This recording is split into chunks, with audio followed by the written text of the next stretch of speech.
pensez, là, parce que ça, c'est le résultat de la croyance en Dieu, hein. On se dit toujours, il y a des courants, là. C'est fatigant, ça. Hein? Ou bien, il y a des forces invisibles. C'est ça. Il y a une partie de vous-même qui est déjà invisible. Les gens se disent, André, toi-même, tu as un hôtel aux ancêtres dans ton appartement. Oui, mais moi, je ne communique pas avec les morts. Je communique avec les invisibles parce que l'invisible, c'est en moi, c'est mon sang, c'est ma vie, c'est mes vibrations. Il n'y a pas moi ici et eux là-bas. Je ne crois pas aux distances, qu'elles soient physiques ou métaphysiques.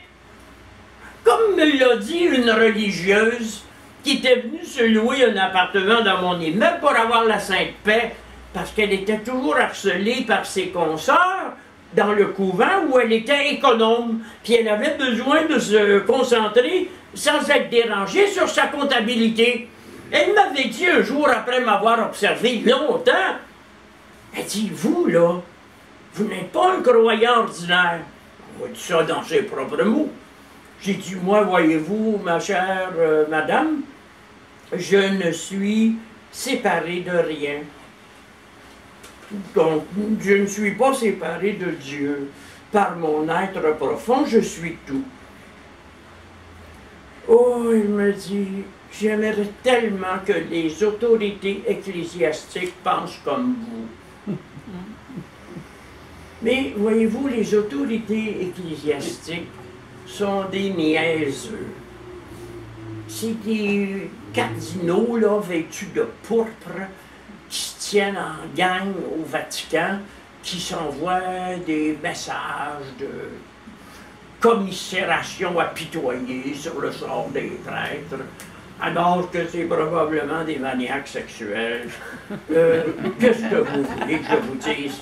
Mais soyons sérieux un petit peu. Regardez donc, vous savez fort bien qu'il n'y a pas une seule injustice sur terre. Avis à ceux qui se plaignent toujours, avis à ceux qui ont des griefs, avis à ceux qui s'engagent politiquement à rendre impossible l'exploitation humaine. Il n'y a pas une seule injustice sur terre, car nous recevons à chaque instant le salaire de nos pensées. Vous auriez beau indiquer du doigt des boucs émissaires, des responsables, des policiers matraqueurs, des banquiers usuriers, des politiciens manipulateurs, mais que voulez-vous que je vous dise? Tous ces gens-là sont là pour faire votre volonté. Et il y a des enfants qui ont une très forte volonté, qui se préparent mentalement depuis leur naissance à être agressés, violentés, tués, violés. J'ai analysé avec vous déjà ici le cas qui remonte à peut-être 26, 27 ans de la petite Marie-Ève Larivière. Elle, d'après les études qui ont été faites, elle a préparé le viol qu'elle a subi, elle a préparé la violence, étape par étape.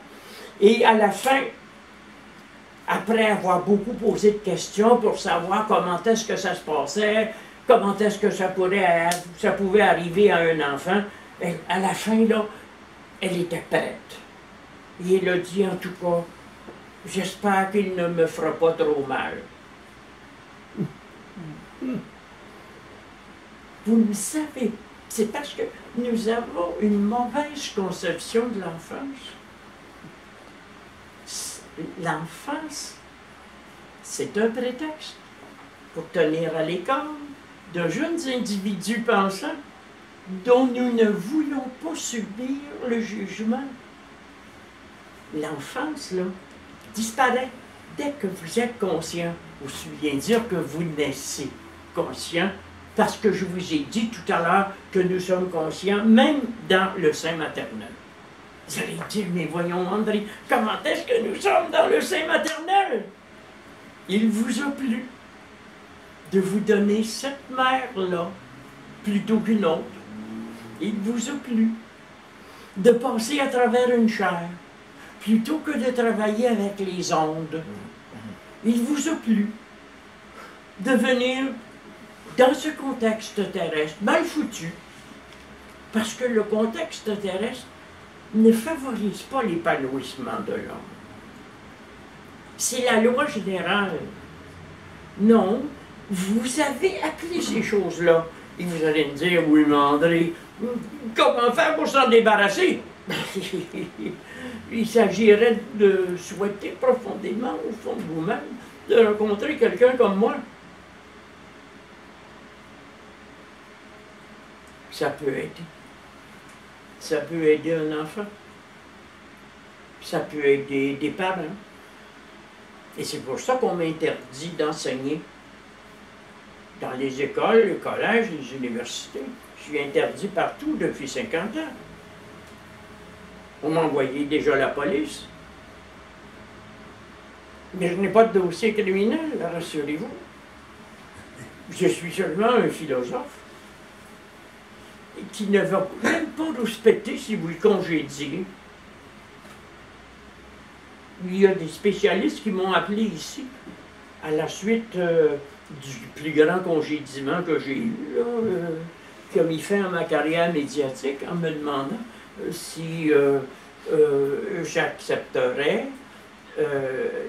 d'attaquer en justice